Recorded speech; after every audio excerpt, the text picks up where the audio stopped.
बघितलंस का मी? बघितलं माझी ग्रॅनी आजी कशी आहे ते? अशी काय आहे ती? तिला ना तू आवडतच नाही. तुझ्यावर कायम राग राग करत असते. तुझ्या अगेन्स्ट प्लॅनिंग प्लॉटिंग करते. यार आज मी हेच तुला दाखवायला आले आणि मलाच तिचा रिअल फेस दिसला. मला वाटलं नव्हतं ग ती इतकी वाईट आहे ते. शी, वाईट शब्द बी कमीच आहे त्यासनी. मी तर आधीच ओळखलं होतं त्यासनी. पण खरंच यार मला स्वतःवरच असं होते की मी या पायवर ट्रस्ट केला. ही माझ्याशी गोड गोड बोलली, मला विश्वासात घेतलं आणि मलाच फसवलं. नो यार, दिस इज नॉट फेअर.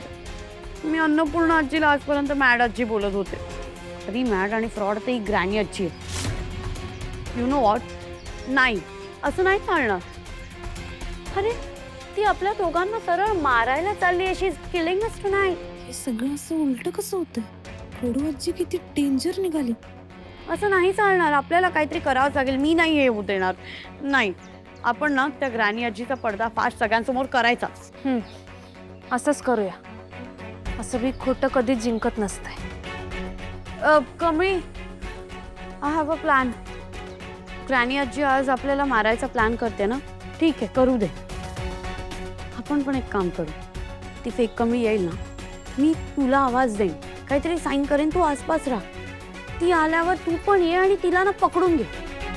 आणि म्हणजे आपल्याकडे एक स्ट्रॉंग प्रूफ राहील ना की आजपर्यंत जे काही करत होती ते ती करत होती, तू नाही. खोटी ती आहे, तू खरी आहेस. हे सगळ्यांना कळलंच पाहिजे. आणि मग आपण ना त्या फेक कमळीला अन्नपूर्णा आजीकडे नेऊ. मग तीच बघेल काय करायचं ते. तिलाही कळलं पाहिजे ना ग्रॅनी आजीचा रिअल फेस. मग ती बरोबर ना ग्रॅनी आजीला घराच्या बाहेर काढून टाकेल. कसा वाटला प्लॅन? एक नंबर प्लॅन आहे. असंच करूया.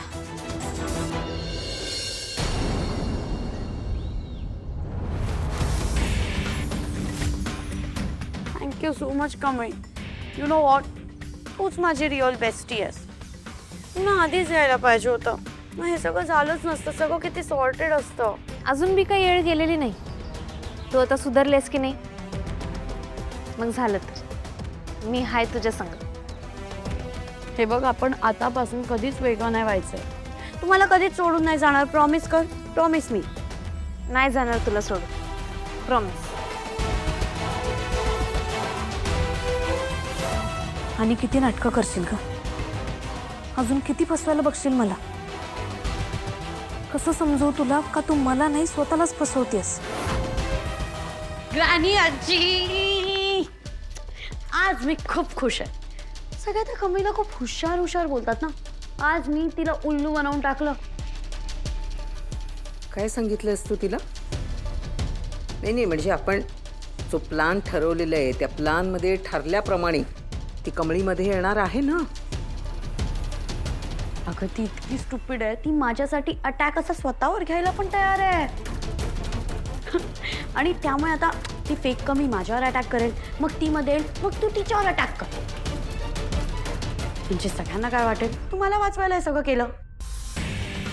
आय मेंट टू से, आता बघ, ती फेक कमळी येईल, माझ्यावर फेक अटॅक करेल, त्याच्यामध्ये ती कमळी येईल, ती मध्ये घुसेल, पण तू कमळीवर रिअल अटॅक कर आणि असं दाखवस तू सेल्फ डिफेन्समध्ये तिला मारलं. सिम्पल. पण आता एवढंच आहे की त्या खोट्या कमळीचा अटॅक खरा वाटला पाहिजे. हो, माहिती आहे मला. हे सगळं मला माहिती आहे आणि मी आपलं जसं ठरलंय ना तसंच करणार आहे.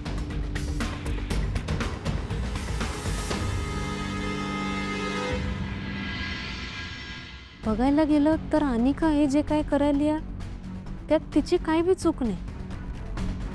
त्या कडू आजी तिला पहिल्यापासून असं सगळं शिकवत आल्यात म्हणून तिचा स्वभाव असा झालाय. कायम दुसऱ्याला पाण्यात बघायचं, दुसऱ्याला त्रास द्यायचा, कायम दुसऱ्यासनी कमी दाखवायला कुठल्या बी थराला जायचं. न काल त्यांचा काय प्लॅन चाललेला?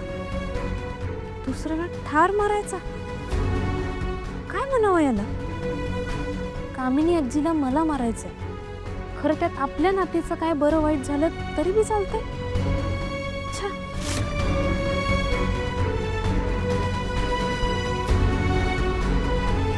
कमळी कमळी कसला विचार करतेस? नाही बा, हे काय नाही.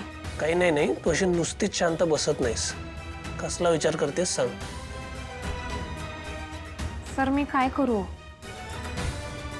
अनिका माझी बहीण आहे. तिला सगळी एड्यात काढते. तो ती लई हुशार आहे खरं. म्हणजे बघा की हे असं प्लॅनिंग करून दुसऱ्याला अंधारात ठेवायचं हे काय एरेगेरेचं काम नाही हो. मुळातच त्याला लई शार्प डोकं लागतंय. मान्य आहे मला ती जे काय वागल्या ते सगळं चुकीचं आहे. खरं विचार करायला गेलं तर काय जबरदस्त डोकं लावलं होती ना. कसलं नाटक केलंय तिनं. तिची एवढी भारी बुद्धी तिनं जर चांगल्या ठिकाणी वापरली तर काय काय करू शकते ती. हे नको तिथे चालली आहे वाया तिची बुद्धी. आणि तिला शिकवणार आहे ते बी तसलंच. एक मिनिट, तू त्याच्याबद्दलच बोलतेस ना? त्या आदित्याच्या मदतीने तिने तुला अडकवायचा प्रयत्न केला ते? हो सर, नाही. हे सगळं तर लई किरकोळ आहे त्यांच्यासाठी. आता तर त्यांनी लई पुढची प्लॅनिंग केली आहे. तिला मला मारायचंय. सर अनिकासारखी मुलगी या सगळ्यात व्हावत चालली आहे हे बघून मला लई वाईट वाटायलंय. एक मिनिट, मारायचंय म्हणजे काय? नक्की काय?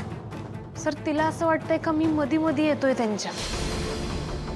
खरं त्यासनी कोण सांगणार का मी मधी येत नाही. मला तिची काळजी वाटते.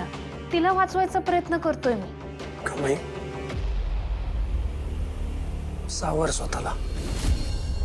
हा तुझा मोठेपणा आहे की अजूनही तुला तिच्यातल्या चांगल्या गोष्टी दिसत आहेत. पण ती वेळ आता गेलीये. काही झालं तरी त्यांचा खरा चेहरा हा समोर आलाच पाहिजे. अन्नपूर्णा आजींसमोर कामिनी आजींचा चेहरा आलाच पाहिजे. सर अहो, कामिनी आजींचं ठीक आहे. खरं अनिकाचं काय? ती तर अन्नपूर्णा आजींची नात आहे ना. हो, अनिका सुधारली आहे हे बघून आजींना किती आनंद झाला होता. तुम्ही बघितलं ना. त्यासनी हे खरं कळल्यावर किती वाईट वाटेल त्यासनी. सर अहो, मी तर आत्ता आलोय त्या घरात. आजी आजोबा बाबा ही सगळी लई मोठ्या मनाची माणसं आहेत. हे अनिकाला का नाही कळत? हो, हे सगळं खरं खोटं आहे हे कळल्यावर त्यासनी किती वाईट वाटेल. म्हणून मला असं वाटतंय का आता जसं चाललंय तसंच राहू द्या. खोटं आहे तर खोटं कळू द्या, झाकून राहू द्या. निदान त्यांच्यासमोर अनिका चांगली तरी वागते ना. नाही कमळी, चुकतीस तू. हे बघ, कधी कधी काहीतरी चांगलं व्हावं असं वाटत असेल ना तर त्यासाठी कठोर व्हावंच लागतं. तू महाभारताचं उदाहरण घे ना. महाभारतात अर्जुनाची हीच परिस्थिती झाली होती ना. पांडवांनी ज्यांच्याशी युद्ध पुकारलं होतं ते त्यांचेच नातलग होते, त्यांचीच भावंड होती. पण सत्याच्या आणि धर्माच्या बाजूने लढताना त्यांना त्यांच्या भावंडांचाच संहार करावा लागला. आता याचा विचार करू नको की अन्नपूर्णाजी राजन काकांना काय वाटेल. कदाचित त्यांना थोड्या वेळासाठी वाईट वाटेलही, पण ऑन द लॉंगर रन त्यांना या गोष्टीचं समाधानच असेल की त्यांच्या समोर खरं काय आहे ते आलं. आणि यू नेव्हर नो, या सगळ्यातनं कदाचित अनिका खरंच सुधारेल, खरंच चांगल्या मार्गाला लागेल. कमळी, गीतेत हेच सांगितलंय, तू तुझं कर्म कर, परिणामांचा विचार आत्ता करू नकोस. जे चूक आहे ते चूकच आहे आणि त्याला त्याची शिक्षाही झालीच पाहिजे.